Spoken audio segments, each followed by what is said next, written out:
Destination Nightmare, the B-Movie Podcast.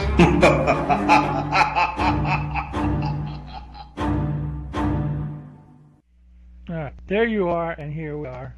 Yep, here we are. It's another great movie to review today on Destination Nightmare B-Movie Podcast with Al and Roddy, or Roddy and Al, whichever. Yes. Whichever voice you prefer. Yeah, man, my microphone is all tangled, but you know, what a tangled web we weave. So today's movie is Attack of the Crab Monsters from what, like 1957 or something like that? Yeah, 57, February 10th. Directed by the great Roger Corman. The director was Roger Corman. And the producer, too. Yeah. Written by Charles B. Griffith. Who wrote a lot of his early movies. Yeah. I think this is Allied Artists. I don't know if this is through American International Pictures, but it might be. It was produced and directed by Los Altos Productions. Yeah, that was probably his company. It's distributed by Allied Artists. On a double bill feature with Not of This Earth. That's another good one too. Yeah. Yeah, the whatchamacallit, I guess they later Allied. I guess he was doing independent movies, and then he hooked up with AIP, and then he started doing independent movies, and then he went back with them. So it's a checkered career or whatever. But this is an early Corman. He did. I don't know, not Monster from the Ocean Floor. He produced a few movies before this, and this might be one of his earlier directing movies. It's a short movie, only an hour. I'm sure, the other movie, Now This Earth, is probably only like maybe 70 minutes or whatever, but it's a fun double feature. Yeah. Did you ever see this on TV or anything? I saw this one on TV. Not of This Earth. I think it was on. I just didn't get interested in it. Oh, I do remember the those monster things that would come in. I don't know what they were. Didn't have them to find thing that would attack a brain. That's right. Like bats or something. Bats and stuff. Let's see here. Not of This Earth was 16 minutes. Oh, so it's 20 minutes longer. That's a great double feature, 2 hours, 2 movies, yeah. Now everybody's got it's so going on, and it's not. For the money they charge, I think they're gonna get more movies. Oh, there's a hiccup. Attack the Crab Monsters. Supposedly like better than the movies. Usually, that's how they sold the movies. I think it's in some cases they predated the writing of the movie. They just came up with an image and a title, and then they wrote the movie after that. I'm trying to see the main guy, Richard Garland. I'm trying to see if he's any relation to Beverly Garland. Oh yeah, they were in '51. Garland married the actress Beverly Garland, or whatever her maiden name was, and they were divorced in '53. That's where So I was wondering, because I saw that name, and I was like, Richard Garland? I wonder if he has any connection to who I saw yesterday, an old episode of The Match Game. Yeah. And she had like, usually she didn't have real long hair, but she had really long hair, and she looked really good actually. Yeah. Let's see. Pamela Duncan. She was in The Undead. That's right. And then I think she was in. She was in Elvis movie, but uncredited. So not a huge career or anything like that. But she was pretty good in this. And she had fake eyebrows. Yeah, that was a heavy. Yeah, there were periods where the women would put the makeup on with like a spatula. They would just pretty much layer it on. Some women did anyway. Russell Johnson, the professor. Yeah. As the professor in this. Yeah. And Mel Wells from Little Shop of Horrors as Jules Devereaux, the Frenchman. He was a plant biologist or a botanist or something. Yeah, yeah. He said, the guy who wrote it, Charles Griffiths, said, I just read The Silent World by Jacques Cousteau and found it to be new and exciting. So when the picture came along, I read all the underwater stuff and told Roger I'd direct the underwater parts for $100. Actually, I was at a Denny's today and was really marveling at all the way the prices have gone up in the last 4 or 5 years. But there was a guy that looked just like Jacques Cousteau. They had a little cap on, and he was old, and I was like, oh my God, it's Jacques Cousteau. Cinematography by Floyd Crosby, who was David Crosby's father. Very, very excellent cinematographer. Yeah. Blacklisted, which is why he ended up working on Corman movies. I think he was the cinematographer of High Noon or something like that. Who's blacklisted for being a communist or something? Well, yeah, all kind of stuff or whatever. Well, all the movies he was doing movies in the 30s. Oh my God. High Noon, yeah, that was a big. And then after that, it was like by like 56, 57, it was Attack of the Crab Monsters, Rock All Night, She Gods of the Shark Reef, Screaming Skull, War of the Satellites, Machine Gun Kelly, all the Corman stuff. I Mobster, The Crybaby Killer, House of Usher, Pet and the Pendulum, Glacier Burial, Tales of Terror, The Raven. It looks like he did all the Poe movies. Yeah. Then with the X-Ray Eyes, The Haunted Palace, Comedy of Terrors, Pajama Party, all Corman stuff. That's how he ended his career on the AP stuff or whatever. So that's the thing about AP. They were a cheap studio, but they just were good enough. They were good enough to get really good people to do their movies. So they kind of got away with it because they had good actors, good music, good cinematographers. Yeah. Cheap monsters. Back then, had the studios. There was time you had the studios ruling everything, and then smaller studios started to spring up and put stuff out to the public to get. They would make movies that they could go to a movie, newsreel cartoons, and sometimes the various shorts. So you had more diversity in kind of films, and a lot of people who either on their way up or on their way down were able to be employed. But now it's gone back to the old way where you have these big, like Disney's buying up every freaking movie studio around. So then the only movies you see are these big, unwieldy blockbusters where it's just either fighting or explosions, and no reason to go to the movies. Was the special effects done by Blaisdell? I don't think so. I'm looking on here. It looks like a Paul Blaisdell monster, but I'm not 100% sure. It sure looks like it, but usually if he's involved, he's all over. I mean, they at least come on the Wikipedia page. I don't see anything. Let me type it in. It looks like a Paul Blaisdell monster, but it could have been something. It didn't sort of Seeker and all that. The thing about it is, his monster looked good at the picture. Well, it also good in the dark. I think not the Beast with 1,000 Eyes. There's another one where you have that sort of triangular alien, and it tried to take over Earth. Beverly Garland was in that one too. No, he did not do the effects for this movie. Okay. I thought it was a Paul Blaisdell, but it wasn't. There was one famous monster he did, and they said he designed it because it was supposed to be in a cave and with dark lighting, and then for some reason they decided to bring it out into the light. So he did work on Night of this Earth though, uncredited, but yeah. Boy, he did a lot of stuff in 19.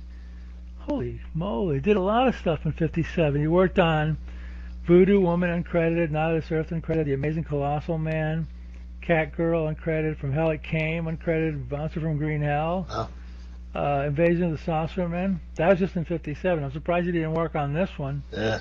Because it's right in the same. Yeah, be right up his alley. This kind of monster. Yeah, sure looked like it. Cool crap. Let's see here. All right. So the movie basically starts off with like a crew looking for going into an island somewhere where in the Pacific, I imagine, near California, Bikini Island or Yeah, that's someplace how. like that. Where is Bikini Island? Isn't it? Is it in the Hawaii or I something? think it's No. past that. I think it's out in the South Pacific. Uh, Is that where they invented the bikini? yes, actually. But they mentioned that they can get a radio in Manila, which is the Philippines. It'll be from the Philippines somewhere. It has to be. It has to be in the South Pacific or something. Yeah. And they're looking for a crew that. Right. Oh, and the other crew was also doing. This is one of those radiation Yeah, movies. that's what all the hammock lessons. Yeah. So they separated other crew there for him, and trouble ensues. Yeah, from the very first, like one of the sailors, because they're in little rubber dinghies bringing the people ashore. One of the sailors falls into the water, and then you see something open its eyes, and then he sees it and screams, whatever. So then he starts to float to the top, and the other sailors in the dinghy pull him in, and he's got no head. So yeah, and also you have like decapitation, and I think the French professor gets his hand. No, anyway, that's later on in the movie. I mean, this movie looks like it was shot on what do they call that beach in California? Big Sur? Bronson Canyon, maybe. Yeah. But it looks like Bronson Canyon, maybe. Yeah. Ed Nelson's in this too, from lots of television, Yeah. and he was also in the Brain Eaters around this time. Maybe Night of the Blood Beast, maybe. Yeah, that's right. And I think Night of the Blood Beast too. Yeah, he's pretty well known. Yeah. He's a familiar face. Yeah, obviously Russell Johnson, the professor. He was in what was that one? It Came from Outer Space, maybe. Yeah. I think. Yeah, with Richard Carlson. Yeah. And the other one, he was one of the two guys who they were in a truck. I think they were telephone linemen or something. And the alien comes and gets both of them and makes duplicates or whatever of them. So there's a couple of weird scenes with them in the desert. So yeah, that's right. Not of this earth. Yeah, he was a pretty big... No. It Came from Outer Space, right? Wasn't he? Russell Johnson. Yeah. I saw him. I didn't talk to him, but at a autograph show back in the '80s, and he was there autographing. I should have gotten an autograph off him, because he lived pretty long. I mean, let me see. I don't think he died long This ago. island. I think He was in. I mean, Marianne. Ginger's still alive. Yeah, Marianne died like 2 years ago. I used to follow her Facebook page. Yeah, He's in This Island Earth. That's the one he was. This Island Earth was a different movie. That sounds like one of the big red monsters or whatever. The big head. He was in. I was right. He was in. It Came from Outer Space in '53. Yeah. Okay. That's it. Yeah. He Came from Outer Space, and a lot of. He was also. He was also in This Island Earth. Yeah. So there you go. He was in a lot of westerns. Jeez. A lot of westerns, and a few sci-fis, but yeah, a lot of westerns. Yeah. The Greatest Story Ever Told. Wow. 3 Days of the Condor. He was in an episode of That Girl. God, I don't like that show. I hate that show too. I watched it when I was a kid. Yeah, he died in 2014. I watched it when I was a kid, but they play it on these retro channels, and it's just like, I don't know. Back then there were very few channels. You had the three big majors, and then if you were lucky, you had 2 or 3 local. And sometimes there was nothing on, but you were waiting for a show to come on. So you would sit down and watch a show you weren't particularly liking, but you were just passing the time. And That Girl was one of those shows. So you'd have it on, and you'd go out and make yourself some food to eat, to watch Batman, what was coming on next, something like that, He was also in the Twilight Zone episodes and Outer Limits episodes. So Russell Johnson. Wow. So he died in 2014. I saw him in 80 something or whatever. So Yeah, no, back then all you had was 3 channels and a UHF channel or two, Yeah. maybe. I know. Well, Well, you were yeah, in New a York, bigger market. we had 3 local channels: WPIX, WNEW, and WOR, and then the 3 big ones. NBC, CBS, and ABC. Oh, so you had 3 UHF channels. Wow. Yeah, we could get a couple of UHF channels. They usually were from well, if you turned your antenna one way, you can get the stuff from Connecticut. If you turned it another, you get from Pennsylvania, and you turned it another, you got it from Jersey. So it depends Oh, on which wow. channel you liked. Depends on which way you moved. And I know later on they came up with antennas that you could rotate from the ground. You didn't have to climb up the damn Sure. ladder. But by then we had cable, so Well, they also had antennas 2 directions. yeah, You know. yeah, See, yeah, because WOR was in Jersey, Secaucus. yes, yeah. So, So and I guess the other PIX was in New EAX York. was in New York. NEW NEW was was also in New York.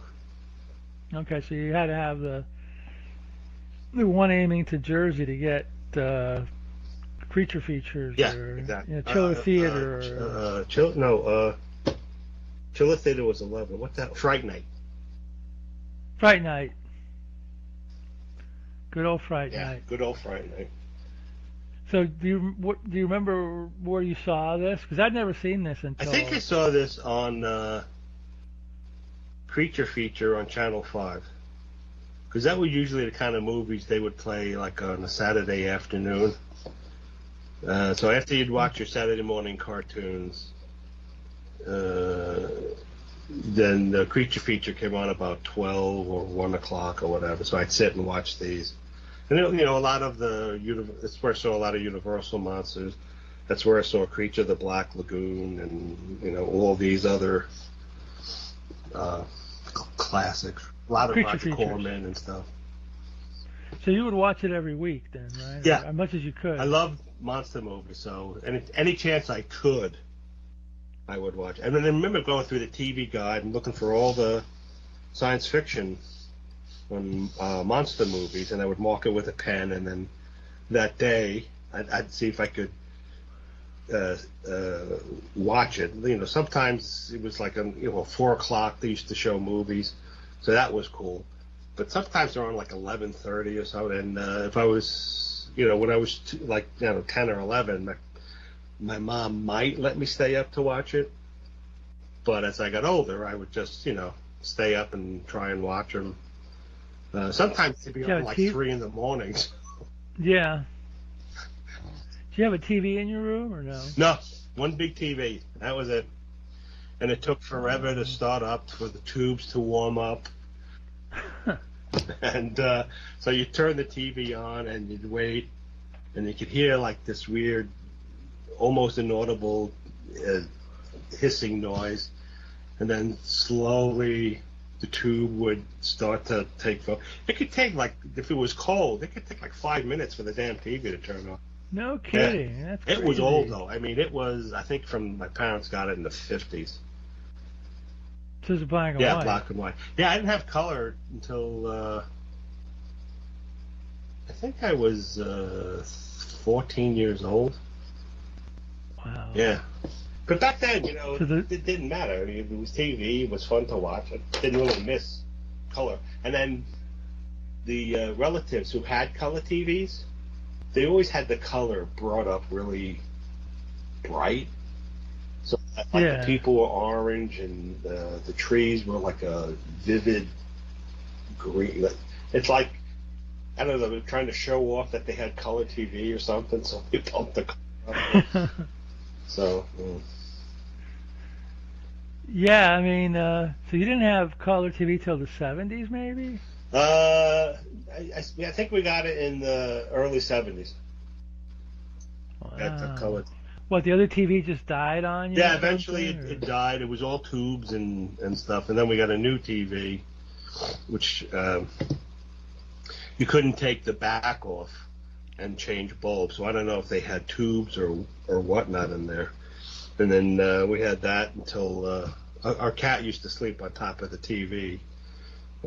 One day she had a hairball and she threw up in the TV and it just blew. So then we had to go out and get another TV. Oh my God! And oh God, remember how heavy they were back then? Yeah. That big screen. That thing must have weighed like 80 pounds.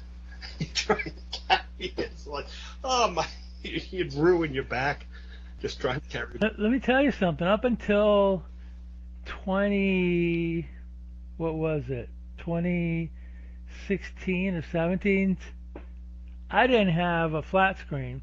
So we had two 27-inch TV sets in our house, and they weighed a ton. Yeah, they were ridiculously heavy.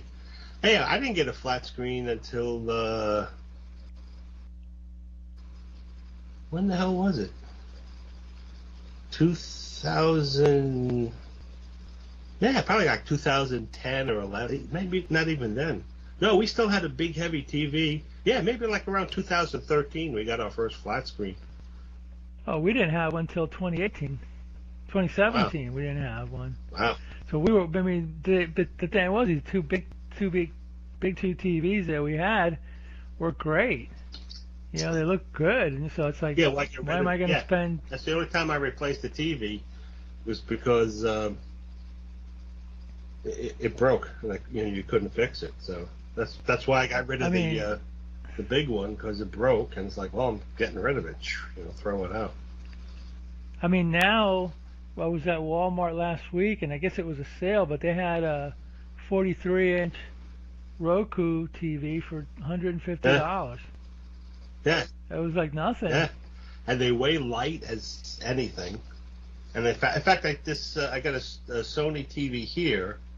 It's a flat screen. And that's like about 10 years old and still works. But man, that's heavier than the flat screens now. The flat screens now, like a 55-inch, I could pick it up with one hand. It's amazing. You can move around easily. You know, they're way bigger. They look fine. You know, I mean, it's kind of like. And they're high. I wish it would make cars cheap. They're high def. What's that? Definition. Yeah, I wish it would make cars cheap like that. You know.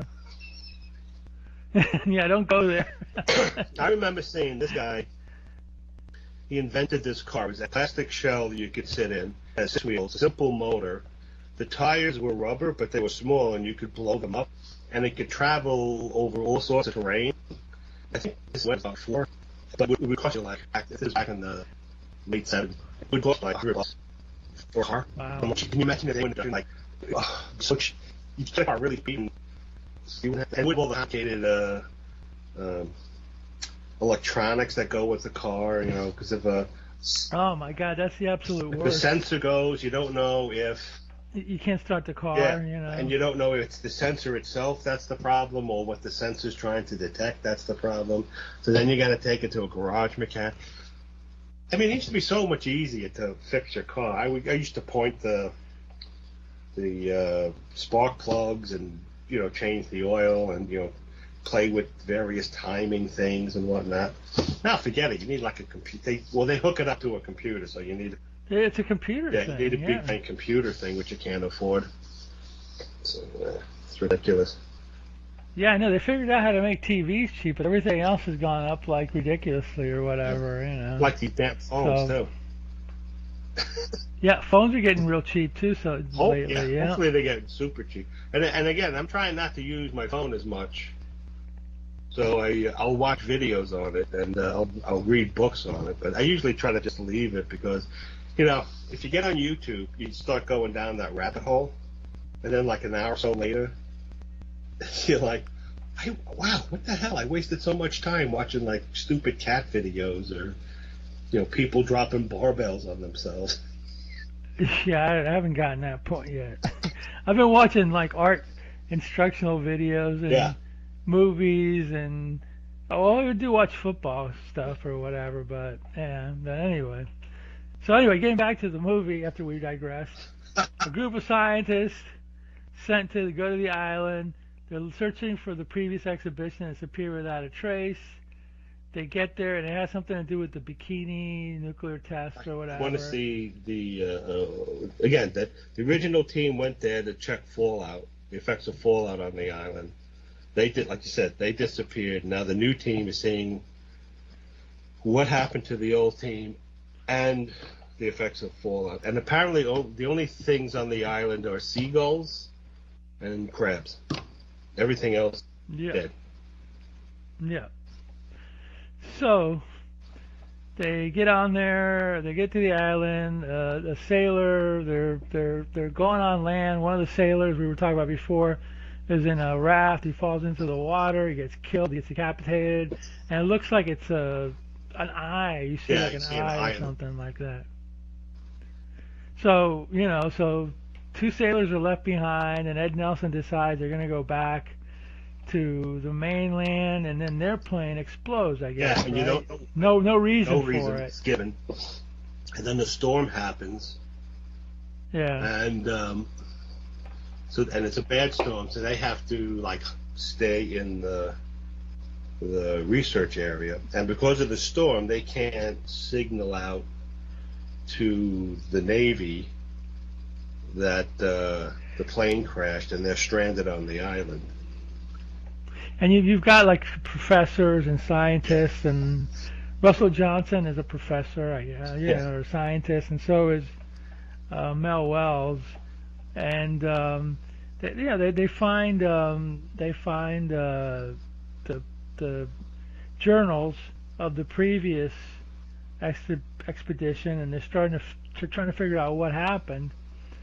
And it kind of like ends up to a certain point. Yeah, they were talking about these 5-foot giant earth worms things, and that they couldn't cut through them or something. I don't know.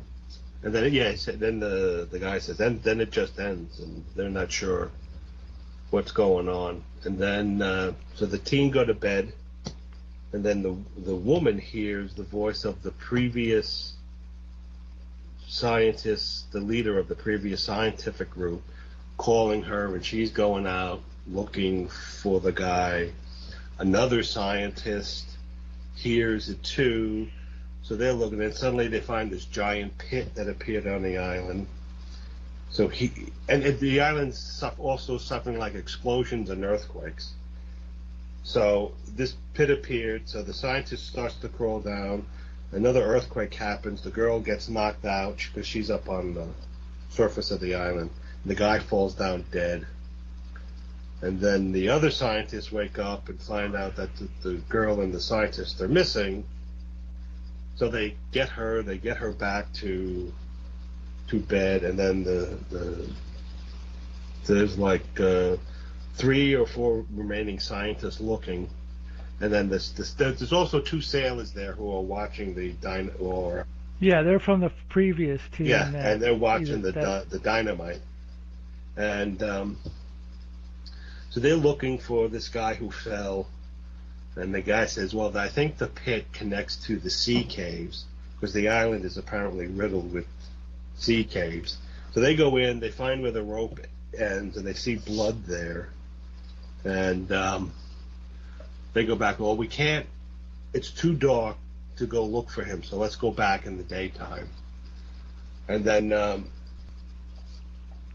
they go back again, and is that when they see there's another point where the girl and the guy are swimming in the water, and you see the eye, and then she's collecting something, like there's something, they're setting up the monsters. There's something weird in the ocean, and they keep showing pictures of crabs running around. So, and then one of those nights she hears the voice of the guy who died from the previous exhibition. Right. Expedition. So then you start feeling that, like, what's going on? They're hearing voices from, right. You still don't know that it's the crabs that are doing, which is totally bizarre. Yeah. But interesting, I guess, that so these atomic crabs kill the person, and then they absorb their brain. Somehow to absorb their mind. So while the guys are in the cave searching for the guy who fell, the man and the woman, they're biologists, they're back in the station, and they hear this crashing noise from of the room next door. So the guy goes in with a gun, and this giant crab claw knocks him over. So then he runs back into the room, and they're waiting. And then it gets all quiet.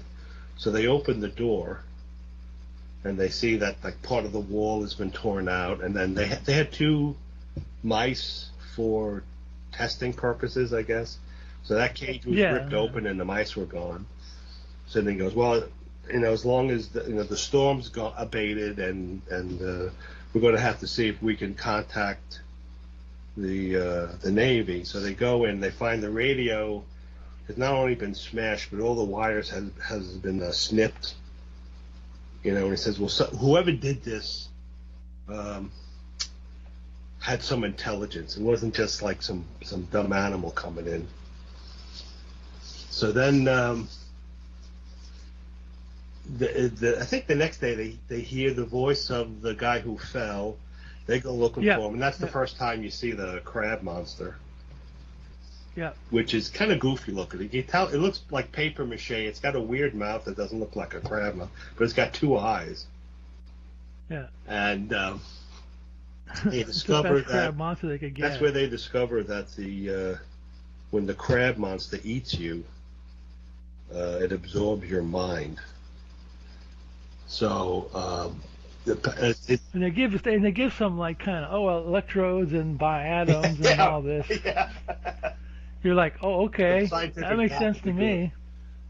Yeah, because of the radiation, their cell structure has mutated or something, and so there are two crabs, one a male, one a female, and what they want to do is they're trying to dig out and destroy the island so that there's fewer places for the humans to hide, because they want to eat their brains and then absorb their minds and then like swim to the closest civilized area and start killing and eating people. And she wants to lay her eggs and stuff. So one by one the people are killed.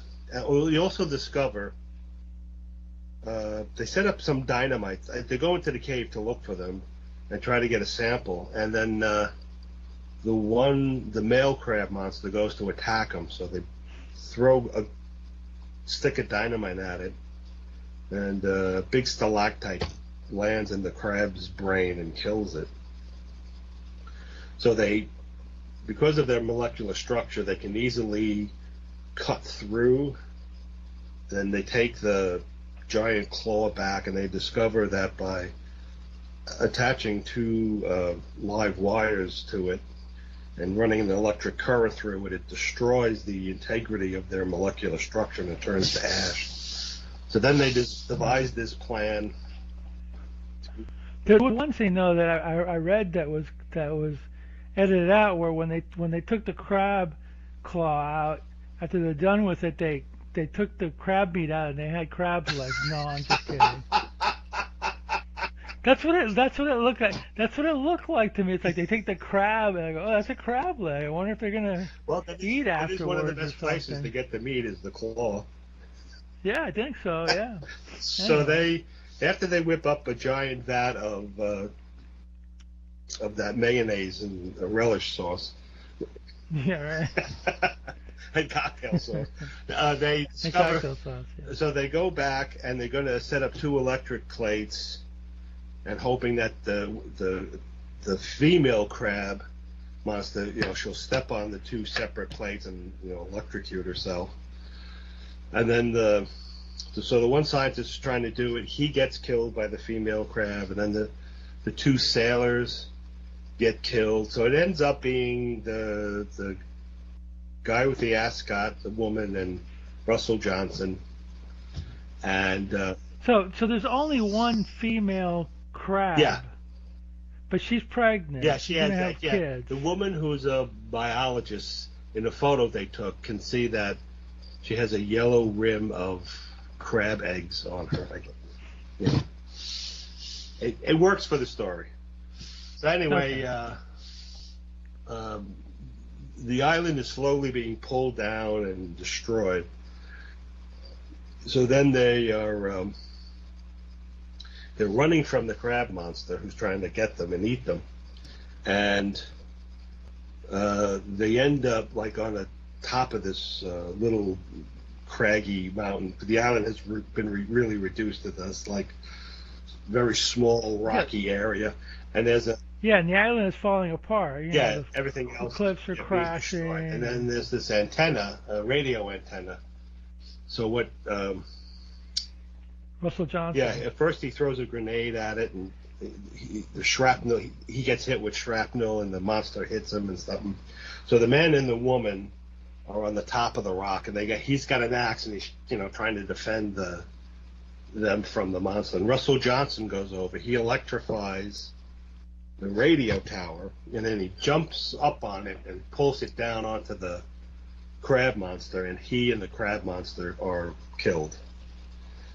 The end. Yeah. The end real quickly after that. It was there was no usually they'll have a scene where they're back in civilization. Like an epilogue or something. But they don't have that. Just end it. Roger just said, just end this. We ran out of money. Spent enough it. money. I'm into money. Yeah. Just we end this. The crab monster died. The hero and his girlfriend hug. The end. I'm like, wow. I thought maybe we'd get a, so and so was so brave and this and that. But they could have done. They could have been in a restaurant in the Philippines, and then Dick Miller could have brought them over some crab. Sure, why not? Dick Miller, man, he used to be in all the Joe Dante movies. Yeah. That was like his lucky charm having Dick Miller in the movie. Man, he was in so many. He Oh yeah. He was in Bucket of Blood. Let's see, Not on Earth.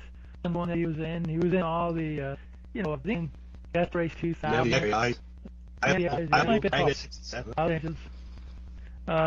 Probably some of those gangster. I don't know if he's in any of the biker movies. He was in the Wild Angels. Wild Angels, okay. He was in the Dirty Dozen. I didn't know that. Wow. He was in the Wild Angels. He was in the night call nurses, student teachers, the young nurses. Wow, he was in a lot of stuff. Death Race 2000, yeah. Crazy Mama, yeah. My God. He was in the Happy Hooker Goes Hollywood. Yeah. Wow. What a career. Let's see. Amazon in the Moon. The Howling. Dr. Jekyll, Mr. Hyde. He was in some movie called Schmoboat, whatever the hell that is. Justice League Unlimited. Wow, he's in. It might have been a voice though.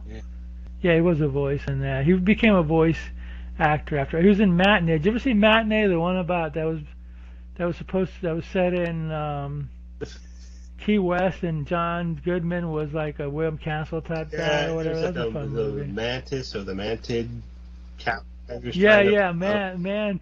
Mant. Yeah, exactly. Yeah. He had quite a career, man. I'm looking at all these movies. My God, what was his first one? Apache Woman. That had to have been 55. They Conquered the World was his first horror movie. So then Now This Earth. And actually, Roger Corman directed Apache Woman too. Did he? I didn't know that. I didn't know he was directed by Lloyd Bridges. I'd never seen that movie. That's wow. Yeah, I think Roger Corman did a whole. It was one of his 4 westerns he made for AIP. Yeah, okay. I think Roger Corman tried a whole bunch of different kinds of movies until he sort of found that horror worked the best. He also did didn't he do like some beach movies? Corman? Oh no. Afterwards, I think he had a produced party movie. I think that was another part of whatever. He was doing the Poe movies and biker movies and the gangster movies and all that stuff, and they had doing all the teen movies. I think usually directed them, or Frankie Avalon. Let's see, look at Corman here. I don't get it. He did the druggy movies, the Trip, the Psych Out. He directed those. All right, let's see. I'm looking for filmography. It's just showing here all the people that he worked for or whatever. No, I don't think he did any. I don't did any teenage movies or whatever. Let's see here. 70s, AIP, Bloody Mama, The Wild Racers. No. Yeah, he had a list of his movies where he either wrote or produced or both. Yeah, it didn't look like he did. And I think he actually stopped directing, like in the late season. I don't think he did. I think he came back to Unbound. There we go, filmography. He did producing. He started New World Pictures and kind of. I think it was one of those Sharknado movies. Yeah, he started working with the Sci-Fi Channel. Yeah. Yeah, Some no kind of teenage association with movies. them. Yeah, his last movie was his last movie was something von Richthofen and Brown, which I guess was a World War I movie. I think that's edited, and then Frankenstein Bound. He came back to direct as a producer. He did 8 million, movies or whatever. Yeah, the first 4 movies Corman directed were westerns: Five Guns West, Apache Woman. Oh, I did Day the World Ended. That's right. Swamp Women, Conquered the World, Gunslinger, Naked Paradise. Wow. Some of these I've never seen. Teenage Doll I've never seen. The only Western of his that I ever saw was Gunslinger. I never saw I saw Swamp Woman. I've never seen the Oklahoma Woman. And then from 58 down, with the exception of a couple of war movies, I pretty much have seen everything that he's done. Looks like it here. I never saw Desaad, the one about the Marquis de Sade. I never did see that movie. I probably have it, but I never saw it. There's a movie called Target Harry. I've never even heard of it. It says he's credited as Henry Neal. So I've never seen. But yeah, a ton of mostly produced money stuff. He was a movie man. Oh, that he helped. That he gave it a start to or whatever. Yeah. I was watching this channel called Trailers from Hell. They're on YouTube too, also, but there's a channel actually on Roku. And one director, I forget what his name was, said Corman contacted him and said, "Yeah, I want you to direct a movie. Can you direct? Can you edit?" And he goes, "Yeah." So he's talking to him, and he goes like, "Okay, well, I'm gonna give you this much money for the budget. You have to make the movie in 2 weeks, and if you really do a good job on this movie, you won't have to work for me again." So there you go.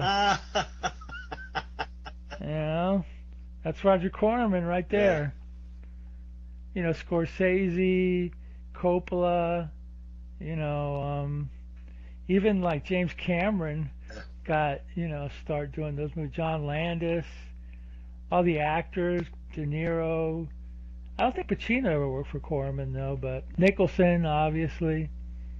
And it was interesting in the 60s, it was like you got the new guys like Dennis Hopper and Nicholson and those guys coming in, and the old guys like Karloff and Price and Laurie and Rathbone were making movies with them, but they were kind of like, it was kind of like the end of an era and the beginning of a new. Yeah. Well, what is the Raven? It had Boris. It had Boris. Yeah, we watched it. It had Boris Karloff, Vincent Price, Peter Lorre. Vincent Price, Peter Lorre, and Jack Nicholson was in it. That's one of his early movies. Jack Nicholson also in The Terror. Yes, he was in the same. There's another. Yeah, exactly. Yeah, he was in The Terror. He was in. He did a couple of teenage movies for. He was in Little Shop of Horror as the dental patient that was getting off on getting his teeth drilled or whatever. And stuff.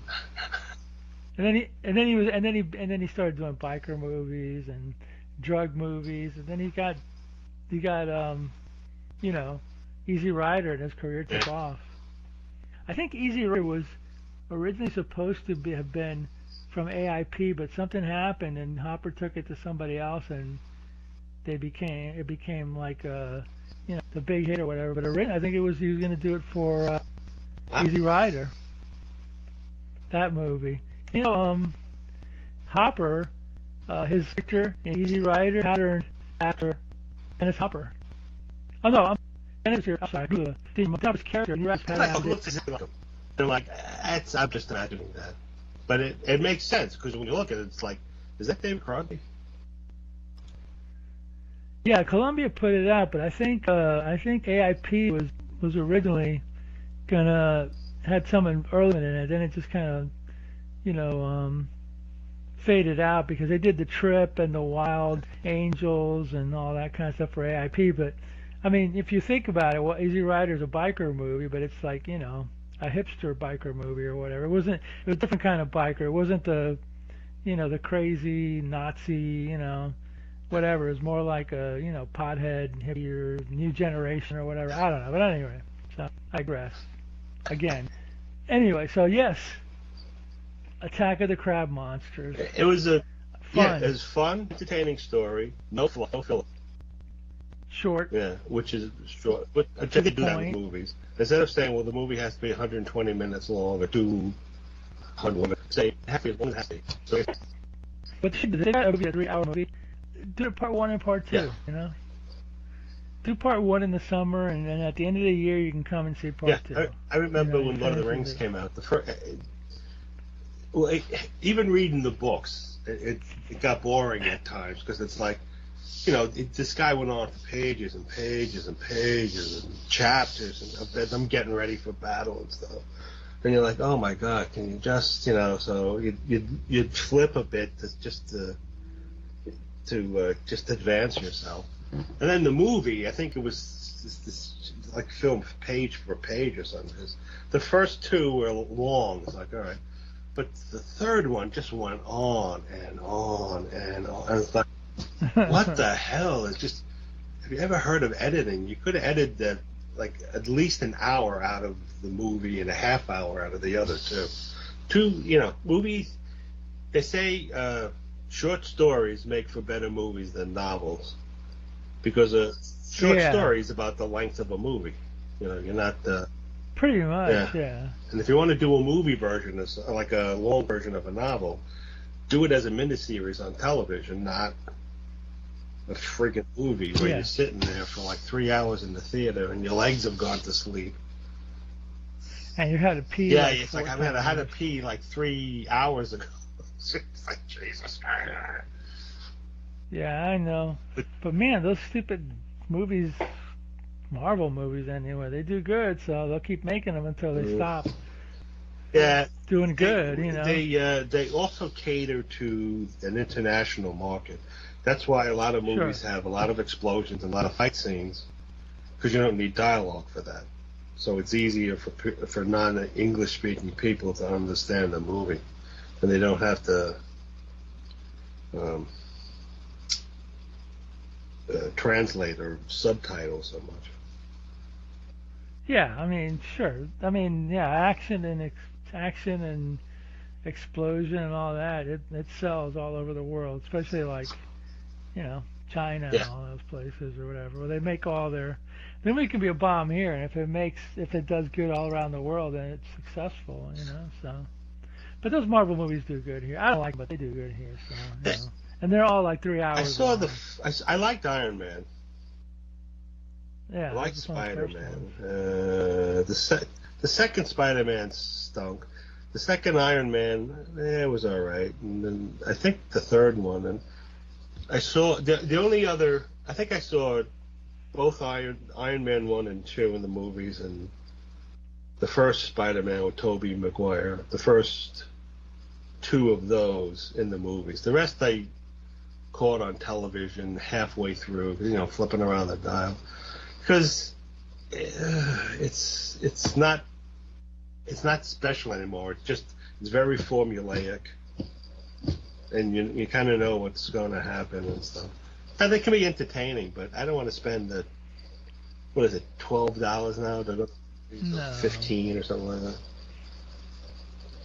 No, no. I mean, it's yeah. It's a, I could go on a tirade, but that would be for another show that I'm not on anymore. So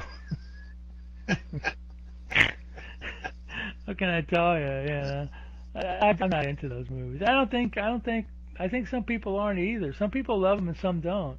I don't know how many comic book fans really love them. I guess it's split, but Yeah, and then now I don't know. apparently with the newer movies, they're changing things to go PC. So, the new Thor is a woman, the new Spider-Man's a woman, the new Iron Man's a woman. It's like they're going after the wrong market, and they're trying to be politically correct, and it's like it's not working. Yeah. No, I love political correctness. Oh That's the God. best. All the movies that we watch are very politically Yes. correct. I know that. And the next one we'll be watching will be extremely politically incorrect whenever we figure out which one we're doing. But hopefully we'll find something that's offensive on many levels because, Well, very you offensive. know, that's the good Yes. stuff, you know. So anyway, we watched Attack of the Crab Monsters, fun movie. I hadn't seen it in a Yeah, while. me neither. Last time I saw it was on a crappy dubbed VHS. I never bought the Blu-ray, which I should, but I never did buy it. But they have a nice copy on YouTube, so that's why I Yeah, picked it. that's cool. Fun stuff. We'll be back in a couple of weeks with another classic, B movie. but B movie or Z, maybe a Z movie. We need to do some. I found some real horrid POSs on YouTube that I didn't know if I wanted to inflict upon us, but maybe next Let's time. inflict. Or the time after that. Some really offensive. I don't know. We'll see what happens. But in the meantime, But Roddy wants you to watch more.